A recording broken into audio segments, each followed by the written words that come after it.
connaissez depuis 2 ans la qualité du dialogue social que j'ai avec les organisations syndicales. Cela continue parce que nous avons énormément de sujets sur la table, notamment les transitions, les conversions, mais aussi il y a dans ce projet de régime universel une contribution extrêmement importante notamment des syndicats comme la CFDT. Le régime universel, le régime à points, beaucoup de solidarité sont des demandes extrêmement fortes de la CFDT.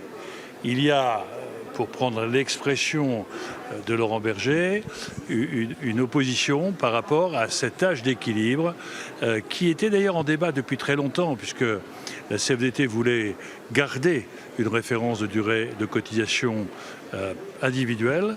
Et nous avions mis sur la table une référence d'âge collectif qui avait l'avantage et en même temps d'annuler l'âge d'annulation de la décote qui correspondait à une réponse notamment de 20% des femmes qui étaient d'aller jusqu'au bout et aussi aux cadres qui rentraient tard sur le monde du travail de pouvoir partir un peu plus tôt sans malus.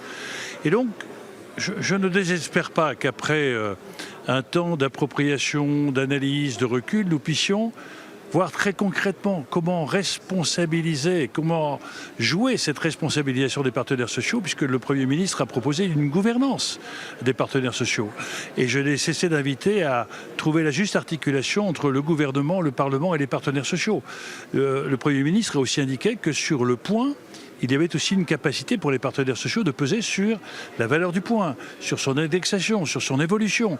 Et donc, au cœur du contrat social de la nation, au cœur de cette cohésion générationnelle, les partenaires sociaux qui représentent 75% des revenus ont un rôle déterminant à jouer. Je ne désespère pas de pouvoir renouer un dialogue sur un certain nombre de sujets cruciaux pour ce système universel. Très bien.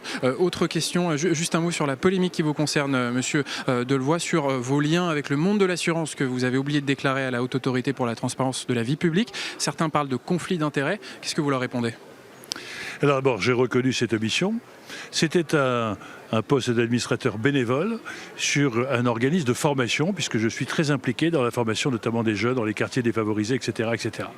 Et chacun sait que parce que vous vous occupez des jeunes, et notamment sur des métiers d'assureurs, ça n'a rien à voir avec le lobbying des assureurs. Vous voyez bien qu'au contraire, nous avons mis en place un système de répartition le plus élevé du monde, qui réduit donc d'autant plus la place laissée à la capitalisation. Donc il n'y a aucun lien avec le lobby de l'assurance? Non, et puis je dois vous dire que dès que j'ai appris cela, j'ai pris mes décisions et j'ai immédiatement abandonné ces mandats que, évidemment, j'avais omis. Et donc, vous savez, je suis quelqu'un de transparent, de franc, et lorsqu'il y a une erreur, je la répare, et lorsqu'il y a des décisions à prendre, je les assume.